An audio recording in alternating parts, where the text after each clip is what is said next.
saw it from the kitchen window first, the dull black frame of my son's wheelchair leaning against my neighbor's fence. For a moment, my brain refused to believe what my eyes were seeing. My heart began to pound so hard I thought I'd faint. It had been a year since Ryan disappeared, my sweet boy who couldn't walk, who couldn't even wheel himself very far without help. And there, under the golden afternoon light, was his chair. Rusted now, but unmistakably his, with the small sticker of a smiling astronaut he had stuck on the right handle. I ran outside barefoot, calling his name before I could stop myself. "Ryan!" My voice cracked, echoing over the fences. No answer, only the squeak of a swing from next door. My neighbors, the Parkers, moved in about 18 months ago. A quiet couple, polite, with one little girl, Chloe, maybe 7 or 8. She was sitting in that chair, laughing, spinning herself in circles, pretending it was some kind of spaceship. For a second, my body just froze. Then I shouted, "Where did you get that?" Chloe stopped, startled, and looked toward her house. "It's mine," she yelled back, voice trembling. "Daddy brought it home." Her words punched the air out of my lungs. Daddy brought it home. Before I realized what I was doing, I was at their gate, pounding on it, calling for Mrs. Parker. When she finally opened the door, her smile didn't reach her eyes. "Oh, hi, Mrs. Miller, is something wrong?" "Yes," I said, pointing at the wheelchair. "That's my son's. Where did your husband get it?" She glanced at the chair, then back at me, her smile tightening. "Oh, maybe from the old thrift yard. He picks up junk sometimes." "Junk?" "My son's wheelchair. Junk?" Something about her calmness made my skin crawl. Behind her, I noticed something odd. Through the open door, the living room looked cluttered, shelves stacked with dolls, toy cars, to stuffed animals, but they didn't look new. Some were worn, dirty, like they'd been played with for years by different hands. I'd been inside their house once months ago. It hadn't looked like that then.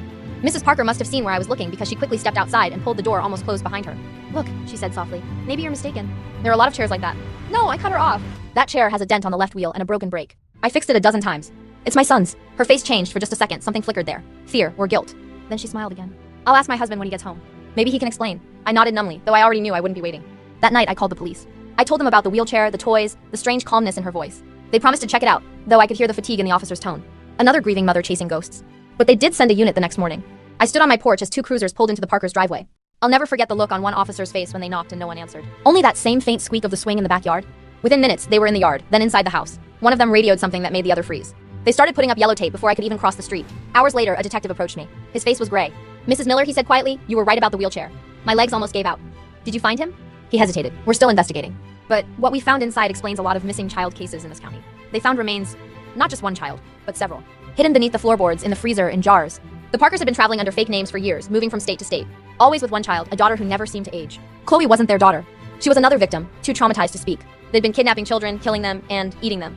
That's what the detective said in a voice barely above a whisper. My stomach turned until I could taste acid.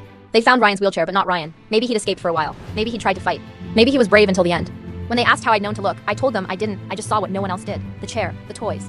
The silence that hung over that house like something dead. Weeks later, the case made headlines. Suburban cannibals arrested after neighbor's tip. I couldn't read the articles. I didn't need to. I knew what they'd done. Sometimes late at night, I still hear the creak of that swing and Chloe's laugh echoing faintly in my ears. But I remind myself, because of me, dozens of children got to go home again. I never found my son, but I found the monsters who took him. And that, in the darkest way possible, is what being a mother means, to keep fighting, even when there's nothing left to save.